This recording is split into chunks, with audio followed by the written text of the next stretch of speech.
The issue then about the curriculum is who determines it. And we have a system whereby, in this country, too often, politicians are involved in determining educational policy and allow it to their own educational experience or their whims to determine that policy. So that would be my first reformation, to try to eliminate as much as possible the impact of political views on educational policy, and also with regard to educational policy, to base that policy on evidence. If those two issues were resolved, that would make a big difference.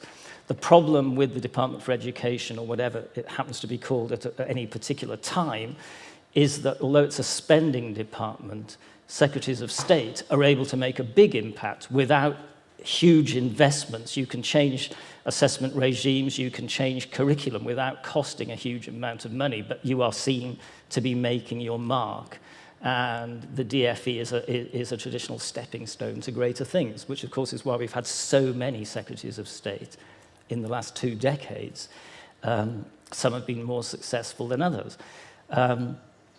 Classic examples of the political impact, which I would suggest are negative, are Michael Gove's curriculum reforms. The whole of the educational profession, whether it was HE down to primary schools, greeted with great enthusiasm Curriculum 2000, which enabled the curriculum to have breadth as well as depth, which was always a weakness, certainly of the post-16 curriculum. In England, in Scotland, they had a much more enlightened approach to the post-16 curriculum. We've now abandoned that and gone back to a 3 A-level post-16 curriculum, which is a retrograde step, viewed in a negative way by students and the educational providers.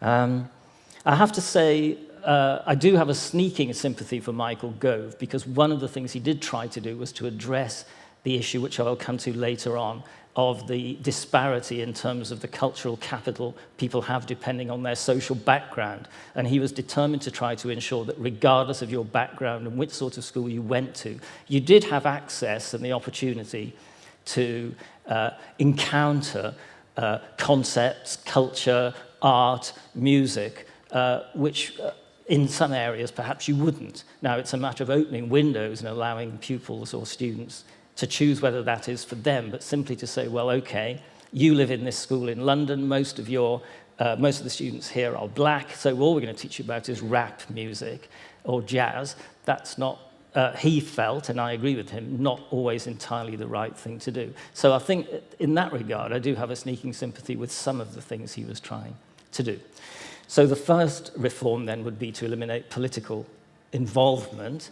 And one of the suggestions I would propose is that we set up an equivalent to NICE, the National Institute for Clinical Excellence, and we have an independent body which perhaps is able to advise governments on educational policy based on evidence.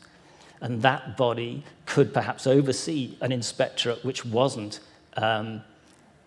wholly negative in its approach to performance measuring in schools, but also advise on a broad and balanced curriculum, still allowing autonomy of schools and teachers. So the independent body to advise government, reducing political interference would be my main thing. The second thing would be, regardless of who is determining the policy, would be to reduce the frequency of change which is taking place in our system. Every year, staff in my college, teachers in schools are required to consider a new specification, a new syllabus, a new proposed or preferred method of teaching. That shows a lack of confidence in the profession. Teachers are fantastic. Throughout the centuries, governments, politicians, kings have decreed what children should be taught, and teachers generally have been able to do it, whether it was watercolor painting before the advent of photography, or translating Latin into English and then back from English into Latin again in the 18th century. All of these things teachers have been asked to do, and they can do it. So for me, the reformation of teaching isn't a big issue. I think we're good at that. It's these other things, which is what I wanted to concentrate on. The third thing I would suggest we need significantly to improve is funding. I know head teachers, principals, people who are involved in education complain frequently about funding.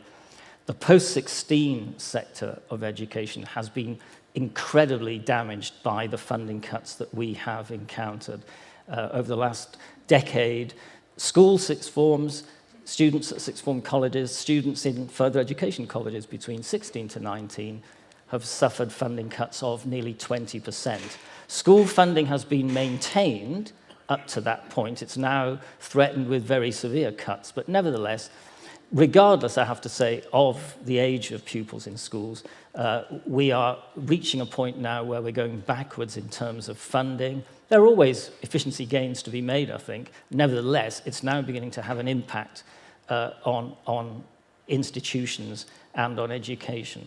So funding is a very important reform. I think if we're going to take it seriously, we do need to recognize we need to. And it's no use making international comparisons, which the OECD does, without having regard to the level of funding in this country compared with other developed countries in the EU or beyond. So let me check my, my list, just in case I don't want to miss one. Oh, yes. The fourth, I think we've come to now, would be, and this is partly related to the rapid change in educational policy, but it's also, and the lack of political involvement, it's the need, notwithstanding my desire not to have too much political involvement, is to have a coherent and planned system. We are now entering in HE, and I have to say in secondary and primary schools, an era of marketization, of competition, where schools are set one against the other, where academy chains are running schools, sometimes not even within their local area, where the degree of local accountability is very much reduced. Ironically, local authorities are still held responsible for the quality of education in their area. They have absolutely no power over the individual schools or academy chains, but they are beaten with sticks if the NEET percentage, not in education, employment, or training percentage, is not what it should be, if primary school SAT levels are not what they should be, if Key Stage 4 results are not what they should be. So I think we need to go back to a situation where the planning of education is on a local level. It would enable the local authorities who have the responsibility to have some involvement with schools. I'm not saying we should go entirely backwards, but there are key issues like school admissions, transport, local support for improving quality, which many local authorities had an excellent experience of and were able to deliver very well. Now, you can hold the local authorities to account, but to do it in that way. The government has created a system of regional schools commissioners who are supposed to adopt that role with a very small staff over a huge area, and they're not able adequately to do that, nor do they have the local accountability. So that, for me, is a key issue as well.